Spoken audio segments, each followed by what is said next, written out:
Reverend D.L. Helfer is non-binary and in general avoids boxes, which traps them into this or that. Instead, they search for possibility, for deeper truths, and share these glimmers of possibility with others.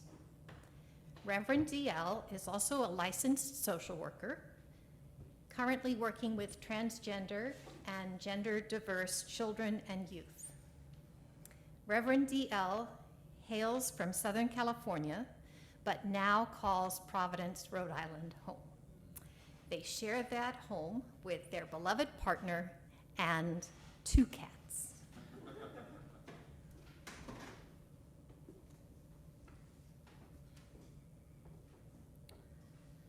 So as you heard, I'm working as a social worker right now in a clinic that serves transgender and non-binary youth. I love my job.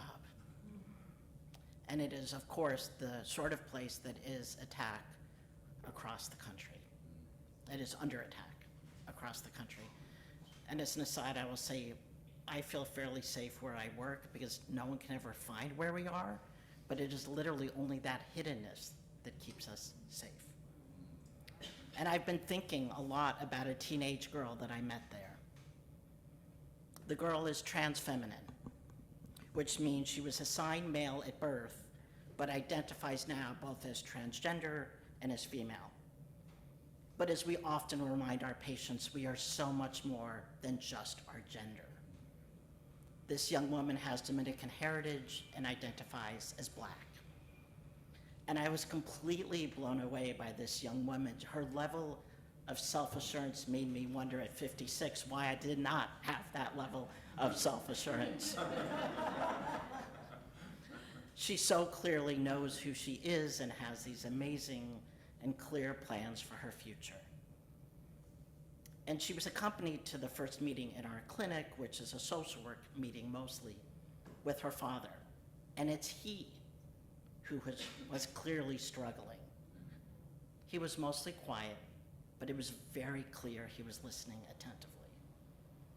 As I asked his daughter questions, as I offered feedback or assistance as appropriate.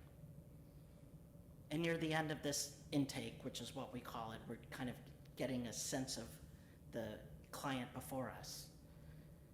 He looked at me and he began to speak. And then he stopped.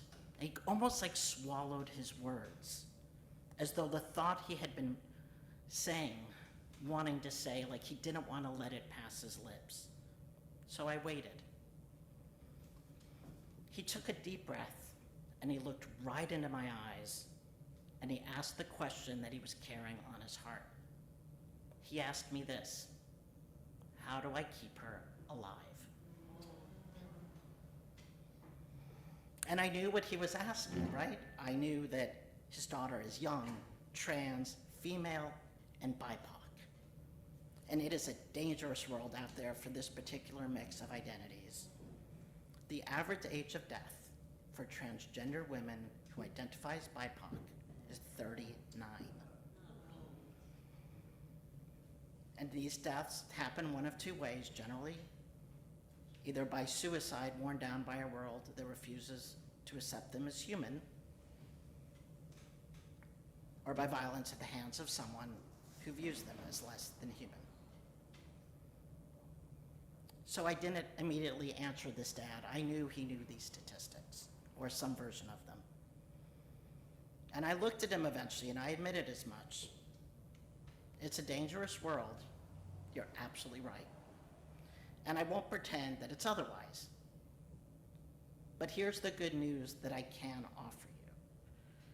Trans youth are 25% less likely to commit suicide if they have one supportive adult in their life. And it doesn't have to be a parent. And I said to him, your love is her protective factor. And he eased a little in his chair, and he sat back, and he smiled at me for the first time. And he said, good, because that's what she will always have. And in that case, love provided this incredible layer of protection. but it's not always this way. When children or youth are referred to our clinic, they come with a parent, or maybe with foster care sometimes, alone if they're 18 or older, but they're almost always struggling. The struggle isn't with being transgender or non-binary or any other gender identity.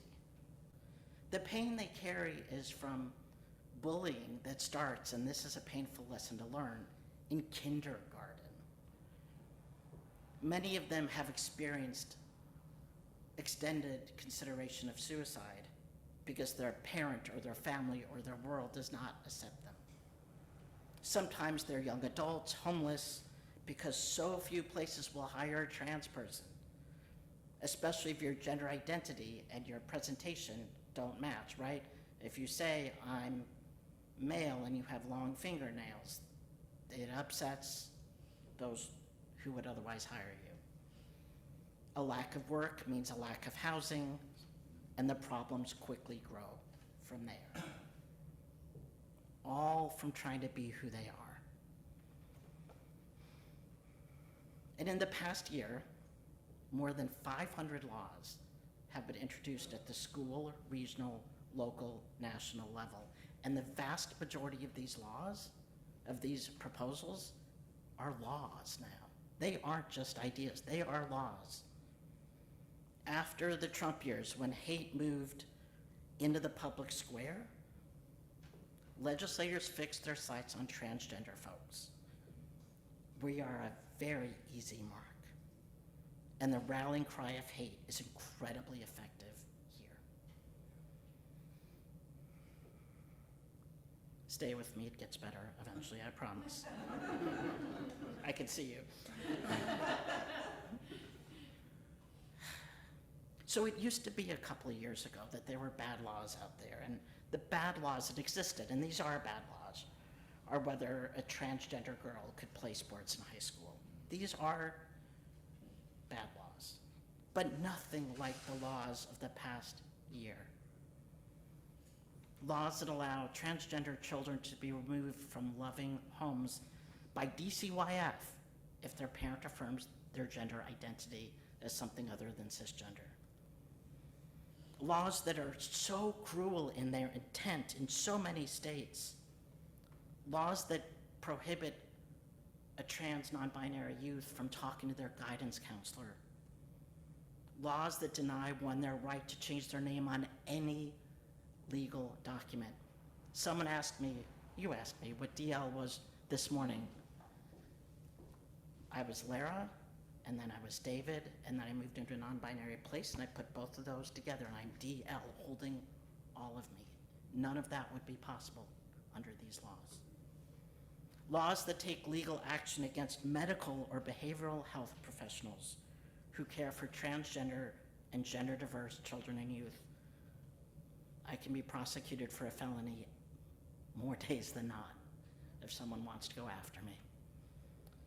This is all under the false guise of protecting children. There's so much I could tell you, but I'm going to tell you just two more things about these laws. One, the Missouri Attorney General just denied gender-affirming care to adults, reminding you that this was never about the kids, proving what our community has known for years, that it isn't about children, but about rallying the conservative base. Trans folks are afraid to get care. We're afraid to be on lists, just like the DACA students were, because we know that those lists can later be used against us. Medical professionals are leaving their practice and moving into other fields, just like they are with reproductive care and abortion, because it is easier to do something that does not put you in the line of risk every single day. And most egregiously so far, the Florida House just passed a law that states that sex crimes against children are punishable by the death penalty. That's an extreme law. But when you combine that with the Floridian law that makes any transgender person in a bathroom with a cisgender youth a sex crime, and you put those two things together, They are saying that transgender people that show up in a bathroom with cisgender minors are punishable by death. It is a terrifying moment, which is why I'm bringing this to you. We live in a country where, for my community, for my larger community, mutual aid networks, escape routes, and the prosecution of our work is a reality. Which is not to say that we are without power or without hope.